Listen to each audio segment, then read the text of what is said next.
Good morning. This is Ren Smith, and I'm Interpretive Programs Manager for Bernheim. And it's my great honor to be out here today with wonderful volunteer naturalist Joseph Rogers.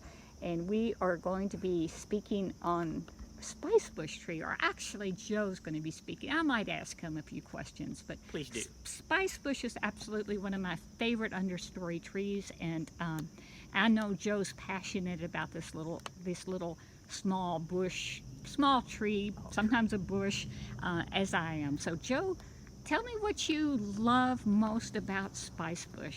You know, Ren, we couldn't pass up talking about Spicebush. Even though it's a small tree, bushy type thing, there's too many good qualities about Spicebush not to speak of it.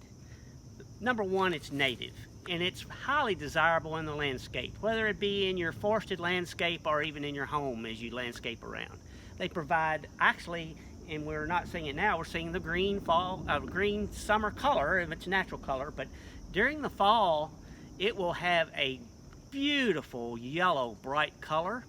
And then there are some berries on this, and I'll show you in a second, and an immature, or I guess it's a mature bud that's going to be the flower for next spring, that hopefully that we can attach to this video to show maybe some flowers.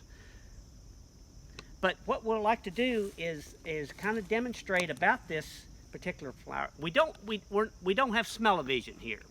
So one of the things I like to do to demonstrate when we have visitors is scratch a little of the bark to kind of give you a flavor of why that Spicebush got its name. It has a spicy aroma.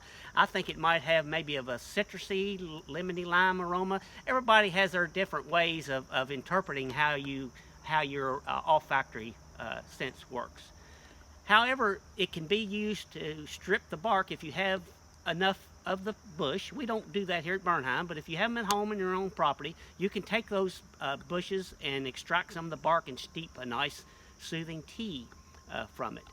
As well as there is a fruit or berry that's produced, and I just happened to pull one off here. If you'll notice, the berry has slightly red, and it will turn a dark brown or black color later, and those can be dried and ground as a spice, like a pepper, or used in baking or with recipes. So that's where the name spice comes from. It's a natural occurring spice. Now hopefully this will show up, and I'm going to come up quite close. If you'll see the little green round buds, that's where the bud was formed this summer, and it is waiting for next spring to produce its beautiful little miniature yellow flower that looks very similar to a miniature forsythia.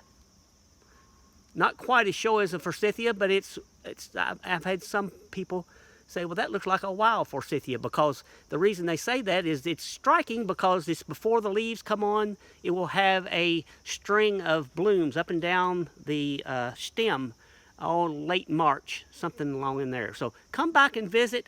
Always there's something going on at Bernheim, and during all the seasons, whether it's the fall seasons with the color, where the spicebush is blooming in the spring, or wildflowers, always come and have something to enjoy. So there's our bud, their dormant buds for the bloom. There's the berry. And this particular little small small bush, the spicebush, is a host plant for the Spicebush swallowtail butterfly. They need to use this plant for the development of their caterpillar. So what we'll need to do is understand that we want to preserve these plants in the environment to preserve our pollinators.